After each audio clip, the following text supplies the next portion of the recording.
मुफ्ती साहब के YouTube channels को सब्सक्राइब कीजिए। आस्क मुफ्ती तारिक मसूद। वालिदैन और बीवी में ज़्यादा हक़ किसका है? बेटे का ज़्यादा करीबी रिश्ता किसके साथ है, वालिदैन के साथ या बीवी के साथ? यानी ज़्यादा तवज्जो वालिदैन की तरफ डाले या बीवी बच्चों की तरफ? बिनते खलील अहमद इंडिया से। ओए होए होए, देखें हक़ तो वालिदैन का बहरहाल ज़्यादा है, उन्होंने जना है, उनके एहसानात बेपनाह हैं, इसमें तो दो राय नहीं हो सकती। और तवज्जो भी वालिदैन ही की तरफ ज़्यादा देनी है, यानी वालिदैन को बीवी पे तरजीह देनी है। लेकिन उसमें उसूल ये है कि शरीयत ने जो वालिदैन का हक़ है ना, उसकी अदायगी का तरीक़ा मुख्तलिफ रखा है और बीवी की अदायगी के हुकूक़ का अंदाज़ मुख्तलिफ है। वो दोनों एक दूसरे से डिफरेंट हैं, लिहाजा दोनों एक दूसरे के अपोजिट नहीं हैं, एक दूसरे के ख़िलाफ़ नहीं हैं कि आप माँ का हक़ अदा करेंगे तो बीवी का हक़ ज़ाया होगा, बीवी का अदा करेंगे तो माँ का हक़ ज़ाया होगा। इसकी मिसाल ऐसे है कि जो है कोई आपसे पूछे कि भाई क्या नाम है, बेटे का हक़ ज़्यादा है या बेटी का? तो भाई हक़ तो दोनों का बराबर है, लेकिन दोनों की हक़ की अदायगी में फ़र्क मुख्तलिफ है।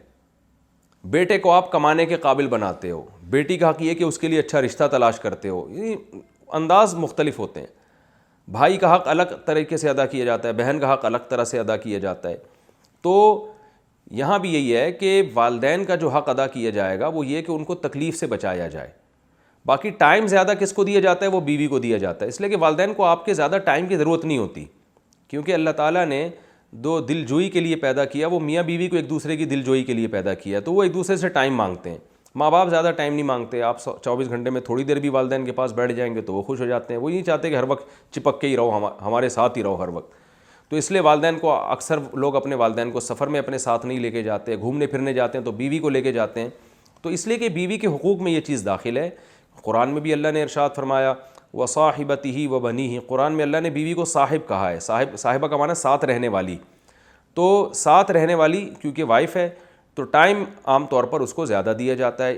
और ये इसमें वालिदैन की हक़ तलफ़ी नहीं है, क्योंकि वालिदैन को औलाद से ज़्यादा टाइम चाहिए भी नहीं होता। हाँ, बिल्कुल ही आप वालिदैन को टाइम नहीं दे रहे तो एक अलग बात है, वो फिर जुल्म में आ जाता है। इसी तरह ख़र्चा जो है, क्योंकि वालिदैन ख़र्चे के मोहताज नहीं होते, क्योंकि आपके वालिद भी कमा रहे होते हैं जो आपकी वाइफ, आपकी माँ पे ख़र्च कर रहे होते हैं, अपनी वाइफ पे यानी ख़र्च कर रहे होते हैं। तो लिहाजा आपके ज़िम्मे ये नहीं होता कि अपनी माँ पे ख़र्च करें आप, क्योंकि वो आपके वालिद के ज़िम्मे और वो उन्होंने को खिला रहे होते हैं वो, या आपकी वालदा की पेंशन आती है या आपकी वालदा जॉब करती हैं, जबकि बीवी का ख़र्चा जो है वो मर्द के कंधों पर अल्लाह ने डाला है।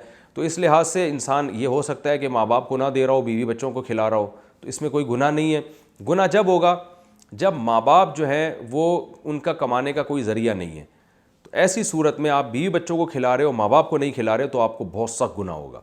ऐसी सूरत में आपको हुक्म है कि आप दोनों को खिलाओ। फिर आप किसी की वजह से किसी को महरूम नहीं कर सकते। आप अगर आपके पास आमदन कम है तो डिवाइड करो आप उसको। तो ये कहना यानी वक्त में हो गया ज़ौजा का हक़ ज़्यादा है और रात गुजारना ज़ौजा का हक़ है। आप अगर वालदा के साथ नहीं सोते, बाप के साथ नहीं सोते, आप बीवी के साथ सोते हो, तो फिर ऐसी सूरत में आपकी वालदा अगर आपको ताना देती है कि भाई मैं चाहती हूँ कि मेरे घर में तू आके सोया कर, तू बेगम के साथ जाके सो रहा है, तो माँ का हक़ तो ज़्यादा है, तो माँ का ये ताना गलत होगा। इसलिए कि माँ का हक़ अगरचे ज़्यादा है, लेकिन ये वाला हक़ माँ का सिरे से है ही नहीं। ये हक़ माँ का नहीं है, बल्कि उसका है जो अपने माँ बाप को छोड़कर रुखसती करके आई है आपके घर में, तो ये रात आपको उसके साथ गुजारनी पड़ेगी। हाँ, कभी कभार हो जाए, जैसे माँ बाप कहते हैं बहुत दिन हो गए हमारे घर में आई नहीं रहने के लिए, तो कुछ दिन रहने के लिए आओ, वो एक अलग बात है, कभी कभार तो एक अलग। लेकिन मुस्तकिल बेसिस पर ज़ौजा के साथ इंसान को रहना पड़ता है, और मुस्तकिल बेसिस पर ख़र्चा भी आप पर ज़ौजा का है, चाहे वो मालदार ही क्यों ना हो। वालिदैन अगर मालदार हैं तो आप पर वालिदैन का ख़र्चा लाजिम नहीं है, लेकिन बीवी करोड़पति भी क्यों नहीं हो, फिर भी शौहर के ज़िम्मे उसका नान नफ़क़ा है, क्योंकि वो अपना घर छोड़कर आपके घर में बाउंड हुई है इसी बेस पर कि अब नान नफ़क़ा आपने उसका उठाना है। तो ये चंद चीज़ें हैं। तो फिर आप कहेंगे फिर वालिदैन का हक़ ज़्यादा कैसे हो गया? हक़ ज़्यादा ऐसे हो गया कि जो वालिदैन के हुकूक़ हैं ना आपके ऊपर, जो वाजिब हुकूक़ हैं, उनकी हक़ तलफ़ी आपने अगर की तो आपको गुनाह बहुत ज़्यादा होगा। बीवी के हुकूक़ की हक़ तलफ़ी की तो गुनाह होगा, मगर इतना नहीं होगा जितना वालिदैन को सताने का गुनाह होता है।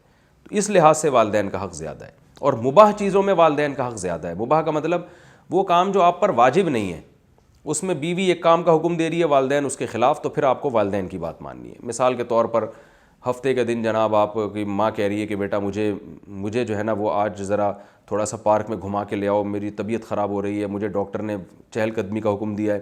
ادھر بیگم صاحبہ کہہ رہی ہیں جی ہفتے کے دن تو ہم فلاں جگہ انوائٹیڈ ہیں, آپ فلاں جگہ میری رشتہ داروں کے یہاں آپ جاؤ گے. تو ایسی صورت میں پھر آپ کو ماں کا حکم فالو کرنا پڑے گا, اس لیے کہ اس کی ضرورت کو آپ نے پہلے مد نظر رکھنا ہے. بیگم کو آپ بول دیں بھائی بیگم دیکھو میری اماں کی طبیعت خراب ہے, اماں نے بولا ہے پارک میں لے کے جاؤ مجھے اور واکنگ کراؤ تھوڑی سی, تو پھر میں ان کو ٹائم دوں گا. آج اپنے رشتہ داروں کو آپ تھوڑا سا گول کر دیں, ٹوپی کرا دیں آپ ان کو. تو ایسے جو یہ چونکہ جائز ہے نا, گھمانا پھرانا کوئی واجب تو نہیں ہے, تو یہ جائز ہے. اسی طرح مثال بیگم کہہ رہی ہے مجھے حج کرا کے آؤ, آپ ماں بھی کہہ رہی ہے حج کراؤ, تو پھر ماں کا حق یہاں پہ زیادہ ہے, کیونکہ حج کرانا آپ پر واجب نہیں ہے. تو مباح چیزوں میں پھر ابا اماں کو مقدم رکھا جائے گا. Ask Mufti Tariq Masoud.